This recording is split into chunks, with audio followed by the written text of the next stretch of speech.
Kahit mother kayo ng balas,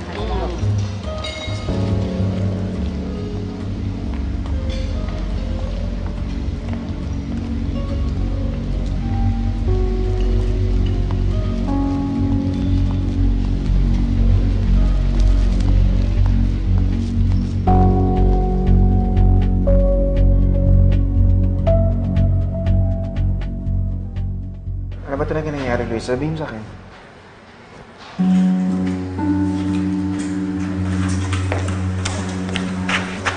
Huwag kayong makikialam. Problema namin yung mag-asawa ito. Aba, kanina ko pa napapansin kung sino-sino lalaki kinakausap mo. Pinagbubulong-bulungan ka na. Wala akong maraming kinakausap, Fred. Sila yung kumakausap sa akin. Ayoko naman maging bastos, tas talikuran ko sila. Alam ko meron akong kakulangan.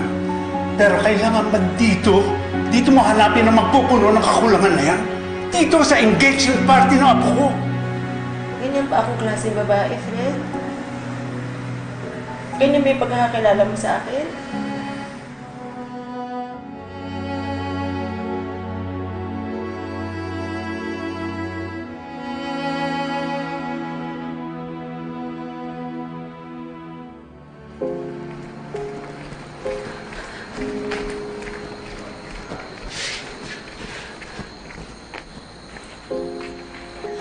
Luisa? Luisa, narinig ko yung pag-uusap niyo. Alam ko hindi ka ganong klaseng babae.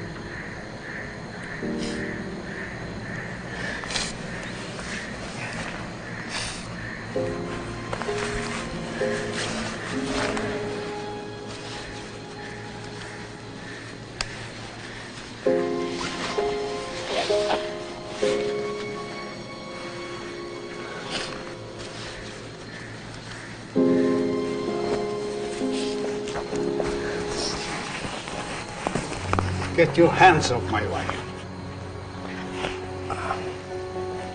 Wala naman ho kami ginagawang masama, kinakausap ko lang si Luisa.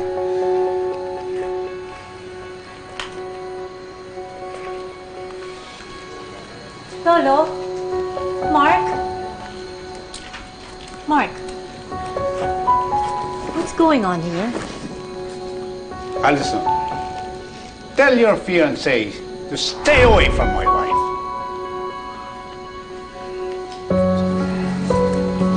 Mark?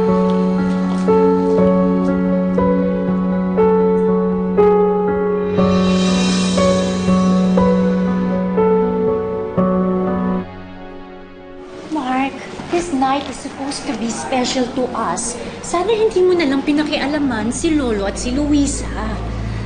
Kinailangan na ni Luisa ng kaibigan, kaya nilipitan ko siya. Kaibigan? Eh ako, ano mo ba ako? Mark, fiancé mo ko at engagement party natin ngayon. Mas kailangan kita kesa sa kanya. Besides, wala na tayong pakialam sa problema nila.